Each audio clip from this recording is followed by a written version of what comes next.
What can I possibly say about the Google Pixel 7 that has not already been said by other reviewers? You're looking at arguably the best value for money phone as of right now, and I'm sure most will agree. So how about I base this review specifically on my experience using it over the last 3 months. The Google Pixel 7, I must say, had a better launch experience than the Pixel 6 series, which had a couple of bugs at launch. The Pixel 7 has proven to be a more stable device. Not that it was 100% bug-free, as I had experienced a few occasional bugs carried over from the previous generation, but were all fixed swiftly after a couple of updates. Now, since I won't be going on about specs and all the nerdy stuff, this review will probably be brief. Now, coming from the Pixel 6a, which I loved but had a couple of bugs that affected my experience, this was a much needed step up for me. Now, from the much smoother animations to the overall software experience and design, I'm not sure how else to describe the Pixel 7 other than to say it is one of those devices I can highly recommend. And I chose it over the Pixel 7 Pro for good reason. When you take a good look at it, aside design, it's really no different from the Pixel 7 Pro. Same software features, basically the same build quality, with the only major differences between them being the difference in refresh rate, as the 7 Pro has the higher 120Hz and also getting an extra 48 megapixel telephoto camera. This one gets just 90Hz display, no telephoto camera. So if, like me, you are mostly pointing and shooting with your camera and don't need 30x zoom, they are pretty much the same in camera performance. Being a smaller 6.3 inches device, I found it a very convenient device to use. Plus, I already had the S22 Ultra. There was really no point in having another bigger curved display device, so the Pixel 7 was my choice. But let's not lose sight of the fact that aside being on par with the higher Pixel 7 Pro, this costs way less, making it probably the best device you can get for its price. Basically a flagship at a near mid-range price. It launched at $599, but right now you can even get it for as low as $499. I have links in the description if you are looking to get the best deals. While most went for the new lemongrass color, I was more attracted to the snow.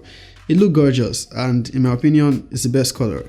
And while it gets Gorilla Glass Victus protection, I'd rather not take any chances, so I got a Bellroy leather case. I have links in the description if you want to check it out.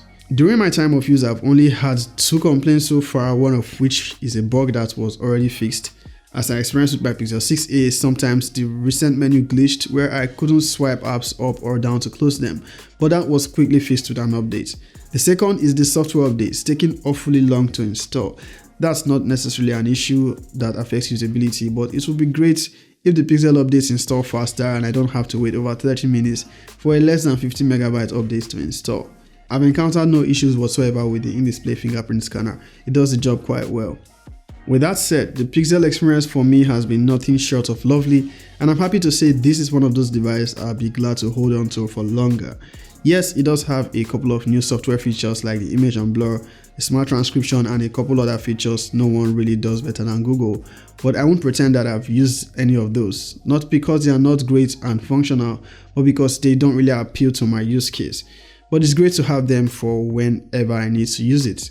Again, this is just for my use case. I'm sure there are users who maximize these extra features. Now, I must say the Pixel is easily the best way to experience stock Android. Although I won't call it completely stock, as there are features that you will find are exclusive to the Pixels. Also, this may not apply to your use case, but I found that using Android also with the Pixel 7 is more reliable than when I use it with any of my other devices. It automatically connects every time and barely disconnects, so that's one of the reasons I'll probably hold on to this for a long time. While the Tensor G2 may not be the most powerful processor out there, it is well optimized and still gives you that flagship experience you probably won't get on any devices at this price point. If you are buying the Google Pixel 7 in Nigeria though, or you need dual SIM functionality, you should know that this only accepts a single nano SIM card. If you wish to use more than one SIM card, you can use it with eSIM. Also, there is no expandable storage, so you might want to go for the higher 256GB storage option. There's really no reviewing a Pixel without talking about its cameras. It's still up there with the best when it comes to the camera performance, sometimes even taking much better pictures than the far more expensive iPhone 14 Pro.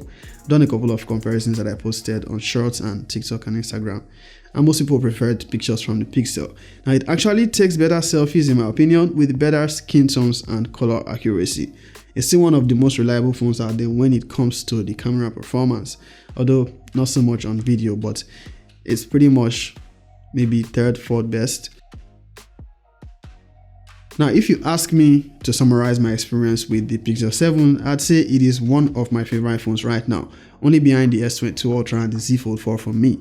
I like the overall build quality and software experience and can highly recommend it. Now, it has all the features you demand of a flagship, be it 5G support, water resistance, a flagship processor, and superb cameras. Except that it has 90Hz display, which is most devices get 120Hz. But that's not really a deal breaker and you will find it really smooth. You really can't go wrong with the Pixel 7. Now, if you own a Pixel 7, how has it been with your experience so far? Let us know in the comments.